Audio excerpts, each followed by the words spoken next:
গণতান্ত্রিক ধারায় প্রতিদ্বন্দ্বিতার মাধ্যমে নির্বাচন হওয়াটা উচিত এবং এই মুহূর্তটি সারা দেশের মানুষ প্রত্যক্ষ করবে, সরাসরি সম্প্রচার করা হবে।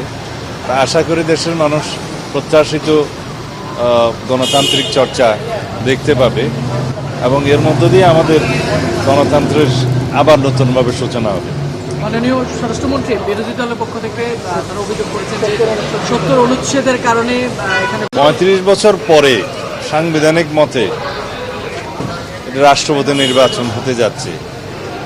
এখানে বিরোধী দলের পক্ষ থেকেও প্রার্থী আছে, সরকারি দলের পক্ষ থেকেও আছে, মাঝে অনেকবার বিনা প্রতিদ্বন্দ্বিতা নির্বাচিত হয়েছে। আরেকটি বড় বিরোধী দল তখন সংবিধান সংশোধনের ক্ষেত্রে দ্বিমত পোষণ করেননি। আর যুদ্ধ পরিস্থিতির ক্ষেত্রে এটা স্বাভাবিকভাবে দেশের স্বার্থে, সেটা জাতীয় স্বার্থেই এটা বিবেচনা করে আমরা মনে করেছি যে এই বিষয়েও দলের সদস্যরা দলের বাইরে ভোট দেওয়া ঠিক নয়।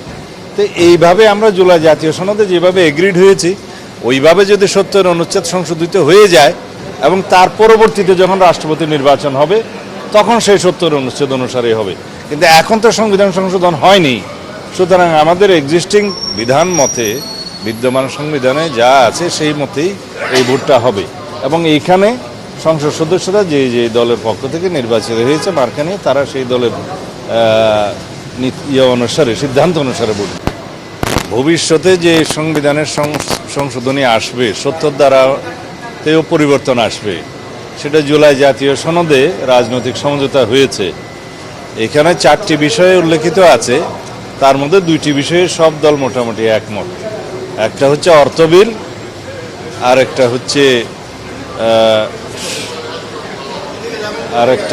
4টা বিষয় ছিল। একটা হলো অর্থ বিল এবং আরেকটা আস্থা ভোট, মানে ইমপিচমেন্টের ক্ষেত্রে সবাই মনে করে 70 অনুচ্ছেদে এই 2টা বিষয়ে সংসদ সদস্যদের স্বাধীনতা থাকবে না। অন্য 2টা বিষয় সংবিধান সংশোধনী সংক্রান্ত বিলে এবং যদি কোনো সময় যুদ্ধ পরিস্থিতি হয় সেই সময় এই 2টার সময়ে দলের বাইরে ভোট দিতে পারবে কি পারবে না, এই বিষয়ে বিএনপির পক্ষ থেকে আমাদের নোট অফ ডিসেন্ট আছে যে এই 2টা বিষয়েও সংসদ সদস্যরা দলের মতামত অনুসারে ভোট দেবেন।